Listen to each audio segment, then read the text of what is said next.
October 2019.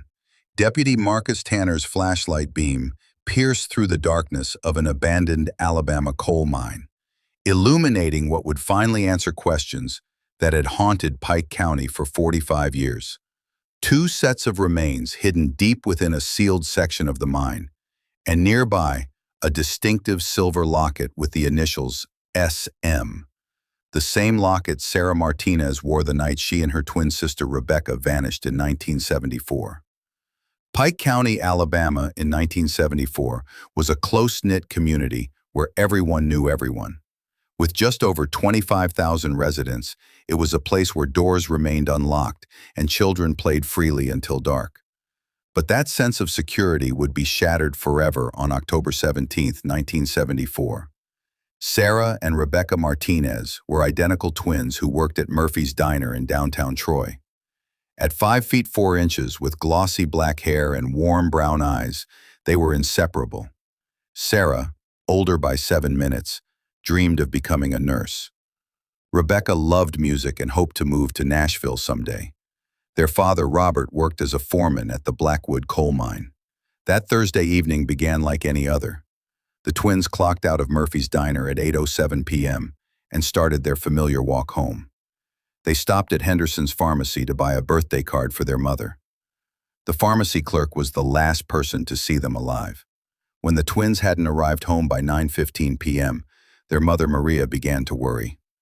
By midnight, they were reported missing.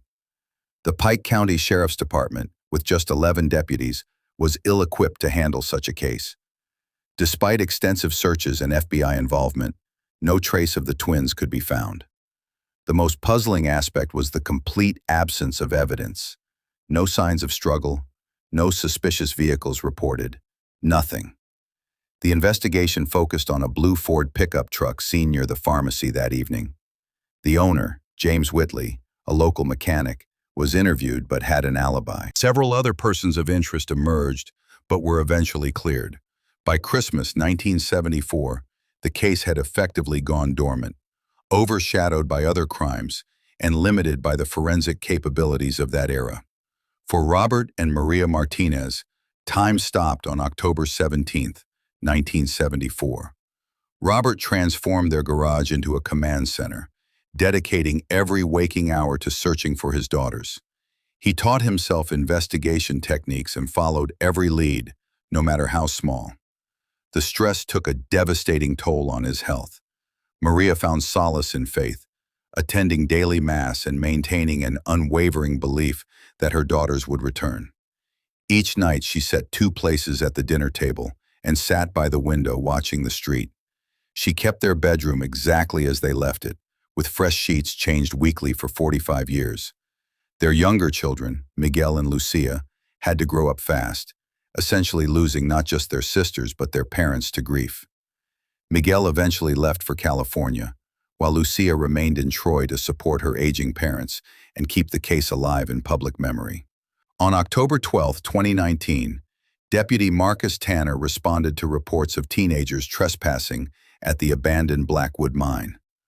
While investigating, he noticed something unusual, a barrier of rocks and timber that seemed deliberately constructed. Behind it, he discovered the remains of 2 individuals positioned side by side, still wearing fragments of blue diner uniforms, and that silver locket with Sarah's initials.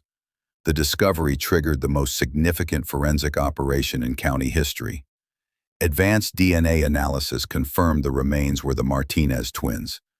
Both had suffered fatal blunt force trauma to the skull, struck from behind. The positioning of their bodies suggested the perpetrator knew them personally.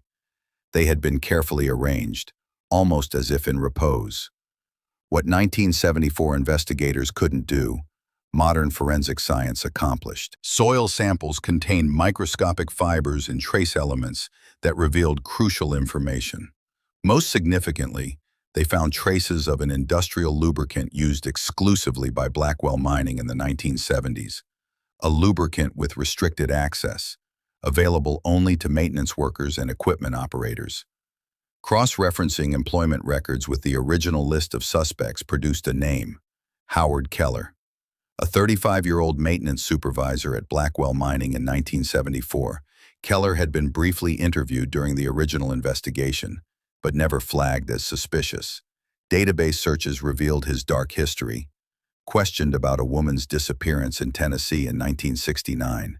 Arrested for assault in Mississippi in 1971. Most damning, Keller had been a regular customer at Murphy's Diner, showing particular interest in Sarah Martinez.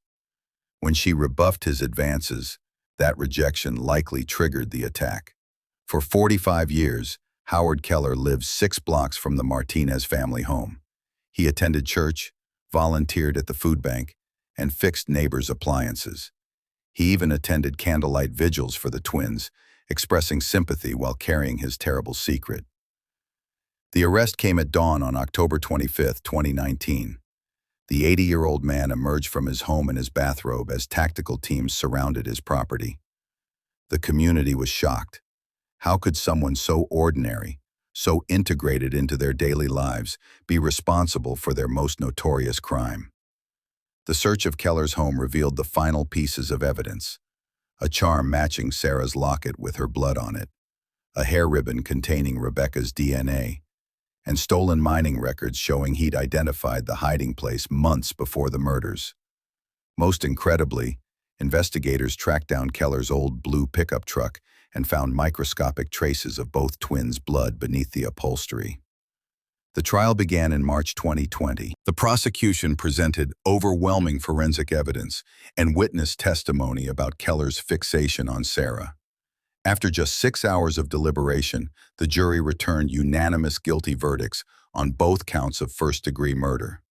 Keller received 2 consecutive life terms without parole.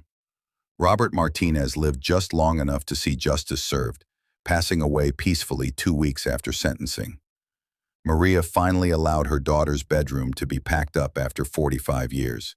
She donated their belongings to a women's shelter, keeping only photographs and Rebecca's guitar. Miguel and Lucia established a foundation in their sisters' names to support cold case investigations across Alabama, ensuring other families might find answers sooner. The Martinez case demonstrates that justice, though delayed, need not be denied. Modern forensic technology gave voice to victims long silenced and brought closure to a family that never stopped searching. Howard Keller died in prison in January 2022, taking the full details of that October night to his grave. But the Martinez family finally had their answers.